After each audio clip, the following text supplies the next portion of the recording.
মুসা আলাইহিস সালাম আল্লাহকে জিজ্ঞাসা করছে, আল্লাহ আমার জান্নাতের বন্ধু কে? কয় কসাই। আপনি আমার সাথে এমনই করেন, যেটা জিজ্ঞাসা করি সাথে সাথে জবাব দিয়ে দেন, আমি আর কসাই মিল হইল কোথায়? আল্লাহ বলে সিদ্ধান্ত এটি। আচ্ছা ঠিকানা দেন, যায় দেখি কি আমল করে। তো যায় দেখে হ্যাঁ কসাই।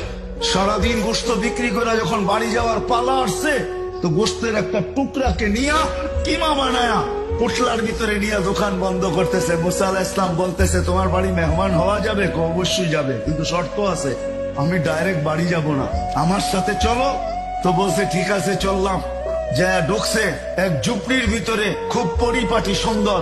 কিচেনে যে ঢুকা রুটি বানাইছে, তরকারি পাক করছে, রুটিকে চুবাইছে তরকারির ভিতরে। তারপরে এক খুনখুনে বৃদ্ধাকে বুকে টেক লাগায় বসাইছে, পিঠ লাগায় বসাইছে, পিঠ বুকের সাথে লাগায় বসায় নেওয়ালা বানায় বানায় খাওয়াইতেছিল। মুসা আলাইহিস সালাম দেখতেছেন, যখন খাওয়া দাওয়া শেষ, পরিপাটি শেষ, শোয়া দিয়া এখন বলতেছে পাশেই আমার বাড়ি, চলো আমার বাড়িতে মেহমান থাকবে। এখন আর চুপ থাকতে পারেন না, তো বলতেছে শোনো এই বৃদ্ধা কে? আমার মা।